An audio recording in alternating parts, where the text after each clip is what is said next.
പുന്നാര നബി സല്ലല്ലാഹു അലൈഹി വസല്ലമ തങ്ങൾ പറയുകയാണ്, ഒരു മനുഷ്യന് ദുനിയാവും ആഖിറവും സലാമത്താവാൻ, ദുനിയാവും ആഖിറവും വിജയിക്കാൻ അല്ലെങ്കിൽ രക്ഷപ്പെടാൻ 4 കാര്യങ്ങൾ മതി എന്നാണ്.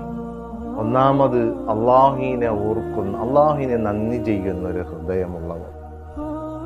എന്ത് നന്മ നമുക്ക് ലഭിച്ചാലും അള്ളാഹുവിനെ ശുക്ർ ചെയ്യുന്ന, അൽഹംദുലില്ലാ പറയാൻ, അല്ലെങ്കിൽ ഒരു ശുക്രിൻ്റെ സുജൂദ് ചെയ്യാൻ, അങ്ങനെ അള്ളാഹുവിനെ നന്ദി രേഖപ്പെടുത്തുന്ന ഒരു ഹൃദയം. അള്ളാഹു ആണല്ലോ എനിക്കിത് നൽകിയത്, എന്നെ പോറ്റി വളർത്തുന്ന യജമാനനായ റബ്ബ് എനിക്ക് കണ്ടറിഞ്ഞ് നൽകിയതാണ്.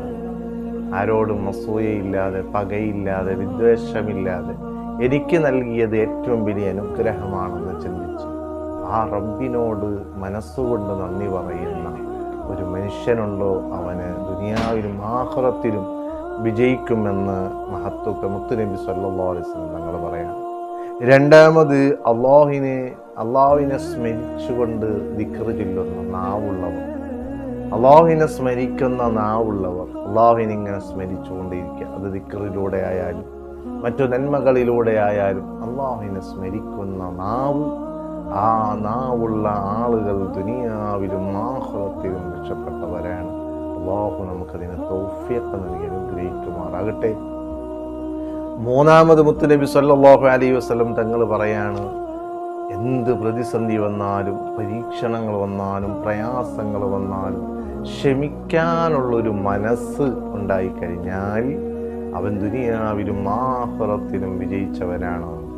കാരണം ക്ഷമ എന്ന് പറയുന്നത് ഓരോ മനുഷ്യർക്കും വ്യത്യസ്ത രൂപത്തിലാണ്.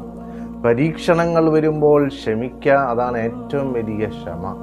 മഹാനായ അയ്യൂബ് നബി അലൈഹി സ്വലാത്തു വസ്സലാമിൻ്റെ ചരിത്രം നമുക്കറിയാം.